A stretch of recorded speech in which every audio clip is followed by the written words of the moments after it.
بسم الله الرحمن الرحيم الحمد لله رب العالمين عاقبة للمتقين والصلاة والسلام على خير خلق محمد وعلى آله وأصحابه أجمعين أما بعد السلام عليكم ورحمة الله وبركاته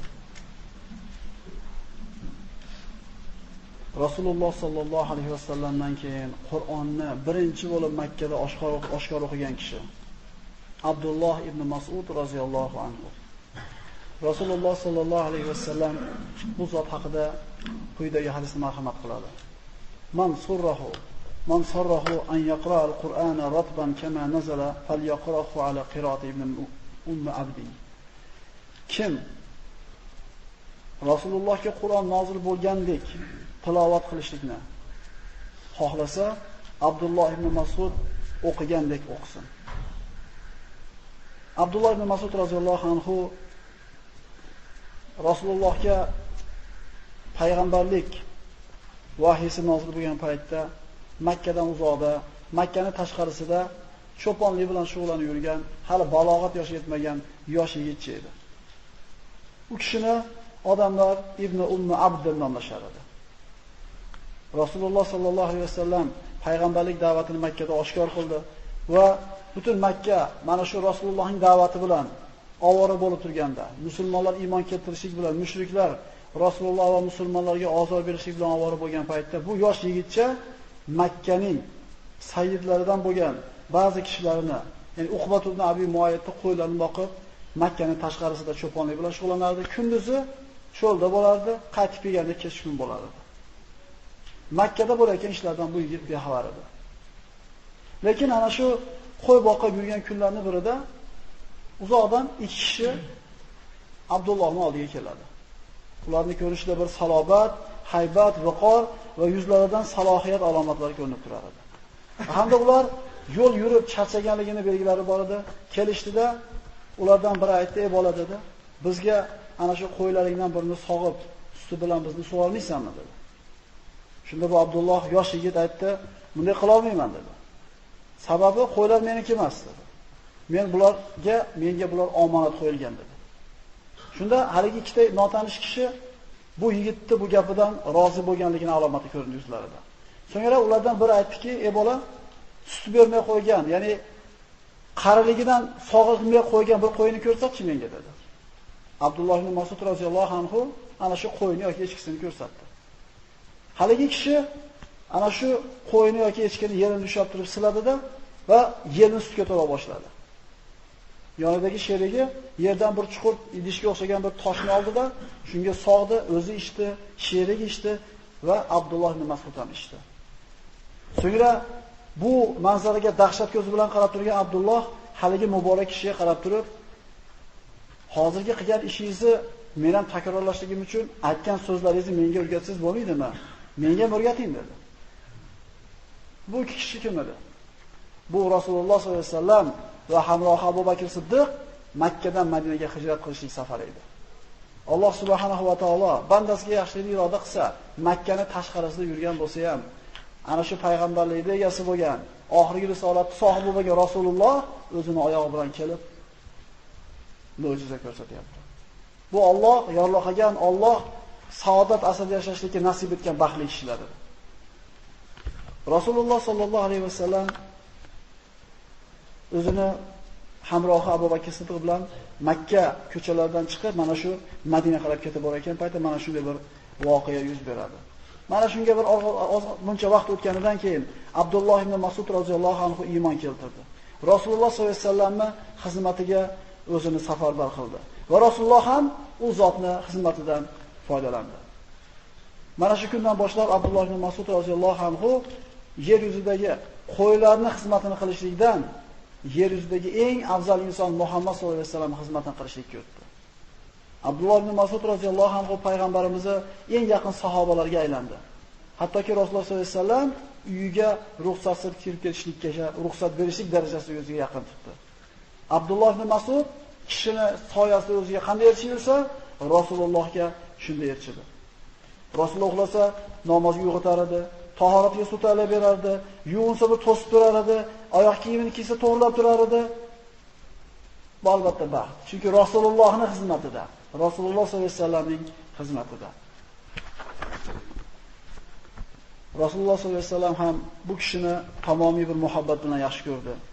Va Abdulloh ibn Mas'ud payg'ambarimizga shunday yaqin bo'lganligidan Rasulullohning sirlar sohibi deb atalar edi. Payg'ambarimizning axloqidan ta'lim oldi. U kishining go'zal ibratli axloqidan namuna oldi va odamlarning ichida Rasulullohga eng yaqin bo'lgan kishilardan bo'ldi. Rasululloh sollallohu alayhi vasallam sahobalar ichida Qur'onni eng mukammal suratda o'qiydigan sahobalardan biriga va ma'nolarini eng yaxshi tushunadigan, shariat hukmlarini yaxshi biladigan sahobalardan biriga aylandi. Umar ibn Hattob roziyallohu anhu davridagi bo'lgan bir voqea shu gapimizga dalil bo'ladi. Abdulloh ibn Mas'ud roziyallohu anhu mana Umar ibn Hattob roziyallohu anhu xalifa bo'lib turgan paytda bir kishi keladi, Umar ibn Hattobga aytadiki, Kufada bir odam Qur'onni shunday kallasidan olib turib yozyapti. Ya'ni ikkinchi Qur'onga qarab turib ko'chirishni o'rniga shunday yodlab olgan narsasini yozyapti deganda Umar ibn Hattob juda qattiq achchig'i keladi. Qanday qilib Qur'onni o'zini yodlab olganiga suyanib turib yozadi? Kim ekan sho'ring qurgan odam desa, Abdulloh ibn Mas'ud deydi. Umar ibn Hattobning jahli qanday tez chiqqan bo'lsa, shunday tezlikcha so'ydi. Senga voy bo'lsin. Axir yer yuzida Abdulloh ibn Mas'uddan ko'ra Qur'onni mukammal biladigan odam yo'qligini bilmaysanmi? Uni haqqi bor dedi. Men senga Rasululloh sollallohu alayhi vasallamni Abdulloh haqida aytgan so'zini aytib beraman dedi. Men Rasululloh sollallohu alayhi vasallam va Abu Bakr uchalamiz masjidga kirib kelganimizda bir odam orqasini qilib Qur'on o'qib namoz o'qib turar edi. Biz orqasidan kimligini tanimadik. Rasululloh sollallohu alayhi vasallam orqasidan turdi, uni Qur'oniga, tilovatiga quloq soldi. So'ngra kim dedi Rasululloh? Qur'onni Muhammadga nozil bo'lgandek ko'rinishda o'qishni xohlasa, Abdulloh o'qiganda o'qisin dedi. So'ngra payg'ambar sollallohu alayhi vasallam Abdullohning orqasida turdi. Abdulloh duo qilar ekan, payg'ambarimiz orqada turib, sal tu'ta. Duo qil, qabul qilinadi. Duo qil, ijobat qilinadi. Amin deb turdi. Mana shu namozda Abdulloh ibn Mas'ud nimani so'ragan bo'lsa, Rasululloh orqada amin deb turdi, buni bilmayapti. Bu shunday bir sharafga ega bo'lgan zotlardan edi. Umar ibn Hattob aytadi, mana shu xush xabarni deydi. Tong otsa Ibn Mas'udga borib yetkazib qo'yaman. Deb tong otishidan yugurib yetib borsam, mendan bir Abu Bakr yetkazib qo'ygan ekan boshida. Qaysi bir ishda musobaqa o'ynamay, Abu Bakr mendan o'zib ketaverdi deydi. Abdulloh ibn Mas'ud roziyallohu anhu nihoyatda bir oriq, nimjon, arvoh kishi bo'ladi. Hattoki Madinada payg'ambar sollallohu alayhi vasallam bir g'azotdan qaytib kelayotib, pishib turgan xurmodan kim bizga uzib beradi deganda Abdulloh shoshilgancha tushadi-da, xurmoga chiqib ketadi. Shu tizzasi ma'lum bir joygacha etagi ko'tarilgan paytda oyog'ini ingichkaligidan sahobalar kular ekan. Echkini oyog'i deb qo'yishar ekan. Shunaqa bir arvoh, shunaqa nimjon bo'lgan. Shunda payg'ambar sollallohu alayhi vasallam buni Abdullohning oyog'ini ingichkaligidan kulyapsizlarmi? Allohga qasam, Allohning huzurida Abdullohning bitta oyog'ining og'irligi Uhud tog'idan ko'ra vazminroq og'irroq dedi. Abdulloh ibn Mas'ud roziyallohu anhu o'zi haqida aytadi, qaysi oyat, qayerda, nima sababdan nozilgan bo'lsa, hammasini bilaman dedi. Agar mendan ko'ra bilimdonroq odam bo'ladigan bo'lsa, tezlik bilan borib undan mana shu ilmni o'rganaman dedi. Rasululloh guvohlik bergan, Qur'on ilmini olimi bo'lgan Abdulloh ibn Mas'ud men bilmagan narsani biladigan bir odam bo'lsa, borib o'rganaman. Ilm o'qishlikdan kibr qilmayapti birodarlar. Bizchi bu odamda olimligini, Qur'onni mukammal bilishini Rasululloh guvohlik etyapti. Yana Qur'onni to'g'ri o'qimoqchi bo'lsalar, Abdullohda o'qinglar deb tursa, yana men bilmagan narsani bilgan odam bo'lsa, borib so'rayman deydi. Bizchi biz ozgina narsani o'rganib olib turib, birovga quloq solmaymiz, birovga gap bermaymiz. Biz turganda boshqalarga yo'l bo'lsin. Ibrat olaylik. Abdulloh ibn Mas'ud roziyallohu anhu mana shu so'zni gapirganda mubolag'a qilmagan edi.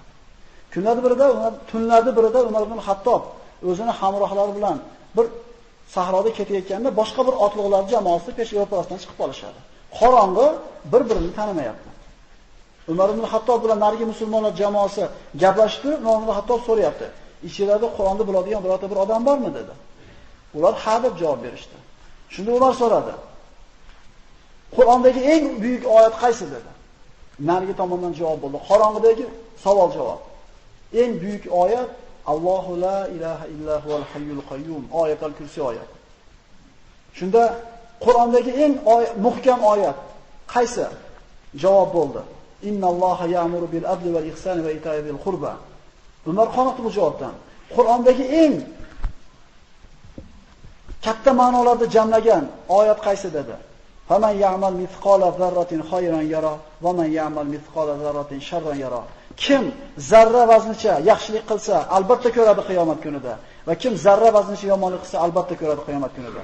Shunda Ibn Hattob Qur'ondagi eng qo'rquv bag'ishlaydigan, insonni qo'rqitadigan oyat qaysi dedi?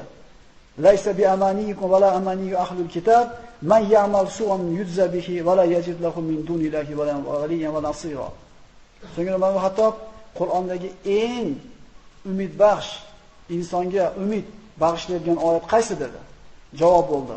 Qul ya ibadiyallazina asrafu ala anfusihim la taqnatu min rahmatillah innalloha yaghfiru dhunuba jami'a innahu huval ghafurur rahim. Ayting, ey bandalarim, o'zlari nafslariga isrof qilgan bandalarim, Allohning rahmatidan noumid bo'lmanglar. Alloh jamiki gunohlarni kechiradi. Alloh G'ofurur Rahim bo'lgan zot degan oyatni o'qiganda Hazratlar Abdulloh ibn Mas'ud bor ekan aytinglar dedi. Ha deb javob berdi ham. Ya'ni bunaqa mukammal javobni Abdulloh ibn Mas'udgina bera oladi. Abdulloh ibn Mas'ud roziyallohu anhu faqat olim, qorilar emas edi. U zot mana shunday nozik bo'lishligi, nimjon bo'lishiga qaramasdan, agar sharoit taqozo qiladigan bo'lsa, eng shijoatli, g'ayratli sahobalardan edi. Chunki payg'ambarimiz sollallohu alayhi vasallam Makka da Qur'onni oshkor o'qigan birinchi zot bo'lsa, ikkinchi Qur'onni oshkor o'qigan kishi Abdulloh ibn Mas'ud edi. Quyida qissaga quloq solamiz. Sahobalardan bir qanchalari Rasululloh sollallohu alayhi vasallam atrofida to'planishdida, musulmonlar ochchilik, zaif, azob, mashaqqatni ko'rishyapti, chekishyapti. Shunda Allohga qasamki, Quraysh Qur'on oyatlarini eshitishni xohlamayapti. Kim bizni ichimizdan borib ularga bir Qur'on oyatlarini o'qib beradi, oshkor etadi. Musulmonligi uchun xor azoblanayotgan odamni oshkora Qur'on borib o'qishligini tasavvur qiling endi. Shunda Abdulloh ibn Mas'ud men o'qitaman ularga, eshittiraman dedi. Boshqalar qaytardi.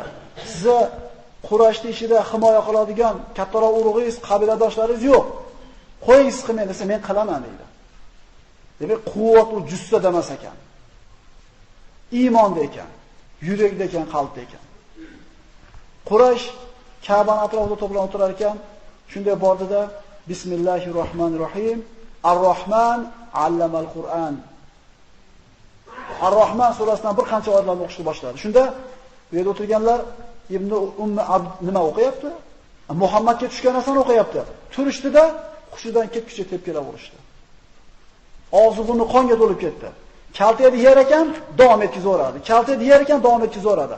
Oxir imkoniyat bo'lmaganda to'xtadi va qaytib keldi. Yuzlari qon, ham yo'g'i singan holatda quvvatni ko'ring birodarlar. Rasulullohdan keyin Qur'onni Makka da oshkor o'qishlikning birinchi sharafi Abdulloh ibn Mas'udga nasib qilyapti. Mana shu narsadan qo'rquvdingda siz ustingizda, ey Abdulloh desa, Allohga qasamki, ular meni tepkilayotganda, azob berayotganda men uchun nihoyatda ular xor bo'ldi. Xor ko'rinishda bo'ldi men uchun. Agar xohlasanglar, yana o'qib kelaman borib.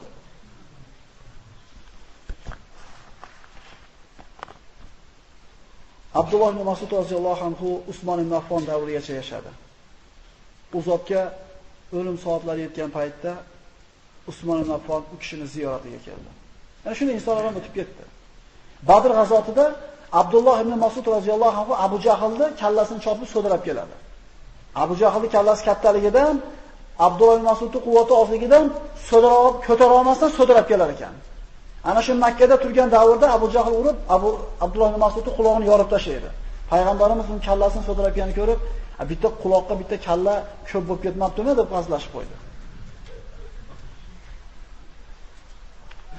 Usmon ibn Affon Abdulloh ibn Mas'udning ziyoratiga keldi. "Ey Abdulloh, nimalardan shikoyat qilasiz?" dedi. "Shikoyat ko'raylik nimadan?" Biz har qanday narsadan shikoyat qilamiz, faqat gunohimizdan shikoyat qilmaymiz. Nimalardan shikoyat qilasiz desa, gunohlarimning ko'pligidan deydi. Ko'nglingiz nimani kutyapti? Parvardigorim rahmatini. Birorta bir dunyoga narsani o'ylamayapti. Onani yegim keldi, manani yegim keldi demayapti. Bir necha yildan beri Baytul molda to'planib qolgan maoshingizni olib keltirib beraymi, buyuraymi dedi. Desa, menga hojati yo'q dedi. Chunki vafot qilayotgan odamga bu narsaning nima keragi bor? Shunda Usmon ibn Affon aytdiki, agar sizga kerak bo'lmasa, qizlaringizga kerak bo'ladi. Ya'ni siz o'lib o'tib ketganingizdan keyin farzandlaringizga qoladi qizlaringizga desa, ataqsha ala banatil faqr. Ya amiral mu'minin, meni qizlarim mendan keyin kambag'al bo'lib qolishidan g'am qilyapsizmi? Mana bugungi darsda aytdik. Farzandlarini kelajagini g'am qilgan ota bo'lsa, haqiqatan g'am qilgan bo'lsa, Allohdan taqvo qilib yashasin. Kifoya qiladi shu narsani o'zi Rasululloh. Qizlarim mendan keyin kambag'al bo'lib qolishidan qo'rqasizmi? Men ularga har kecha Voqea surasini o'qishlikni buyurdim. Albatta men Rasululloh sollallohu alayhi vasallamdan kim qaysi bir xonadonda har kecha Voqea surasi o'qilsa, shu xonadonda hech qachon faqirlik bo'lmaydi degan hadisni eshitganman. Rasulullohning va'dasini qo'yib ketyapman ularga. Naqd to'planib qolgan bir necha yillik oyligini naqd pulini Rasulullohning nasiya va'dasiga almashtiryapti. Chunki ular naqd degan tushuncha bilan nasiya degan tushunchani o'rniga qo'yishib olgan edi. Alloh va Rasulining va'dasi ular uchun naqd edi. Bu dunyoda matosi ular uchun nasiya edi.